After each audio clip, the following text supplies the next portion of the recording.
Hi everyone, and thanks so much for joining me today once again. Today we're going to continue our little series that we started tackling our postural imbalances and some of the most common conditions that you may find that may affect you. So today we're going to discuss carpal tunnel syndrome, but I'm also going to briefly touch on what thoracic outlet syndrome is and pronator teres syndrome is. It sounds like it's quite a bit of information, but I'm going to try to shorten it up as much as possible. I will also show you some remedial exercises that you can do at the comfort of your own home or in the office or wherever you end up doing your exercises so that you relieve some of these symptoms. If you wanted to find out a little bit more, then just stay tuned and let's get into this. So if you're thinking, oh my god, girl, just give me the exercises and let's move it right along. I got you, okay? I got you. By the way, wouldn't you think that it would be nice, at least once in a while, if it was socially acceptable to just say,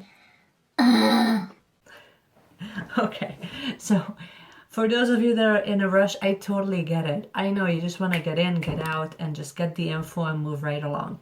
I'm going to leave a timestamp down in the description box so you can actually just skip right over to the exercises and you can come back whenever you have a little bit more time. You can kind of listen and get a little bit more information on what all of these conditions are all about.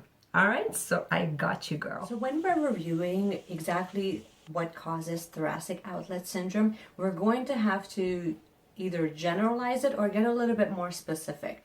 In general, some of the causes include wearing crutches, which basically impinges some of the muscles that are involved where the nerve bundles exit, or it could be something as serious as diabetes or rheumatoid arthritis.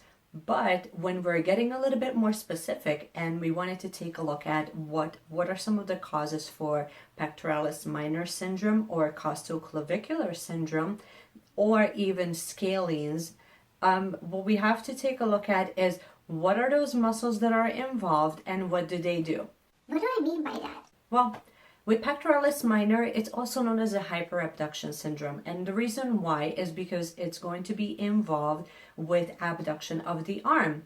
So when we're looking at hyperabduction, it could be someone who paints a lot where your arm is over your head, or if you're wearing a heavy backpack and it puts a strain right where the bundles exit, or it could be just as simple as just prolonged poor posture. Any of those things can be a cause.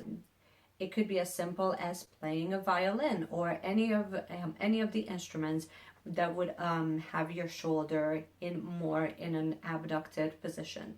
So I will insert a picture here so you can take a look at some of the major causes. And now, when we're looking at scalenes, it's a whole different animal altogether. And same thing with the costoclavicular syndrome. Costoclavicular syndrome talks about your clavicle, also known as your collarbone.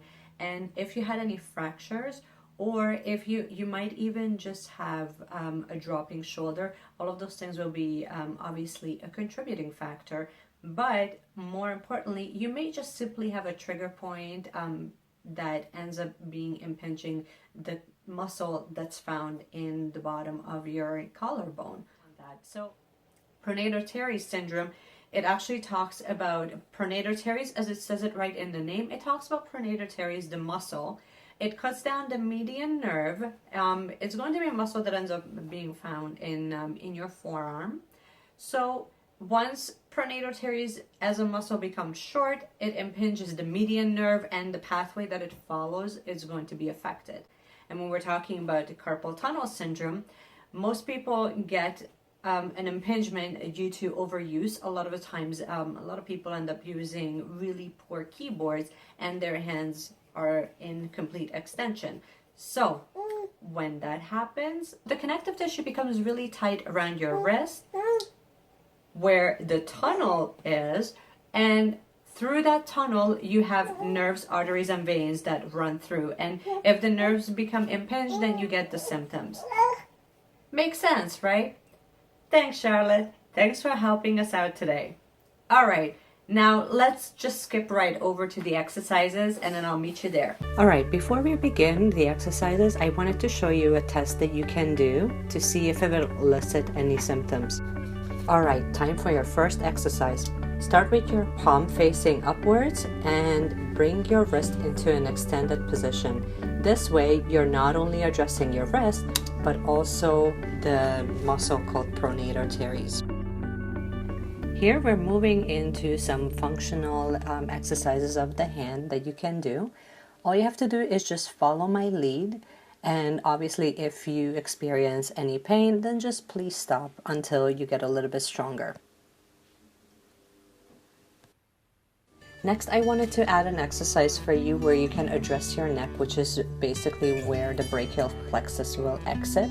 Here we're going to be addressing scalenes. So all you do is just side bend your neck and add your hand for a slightly more intensified stretch.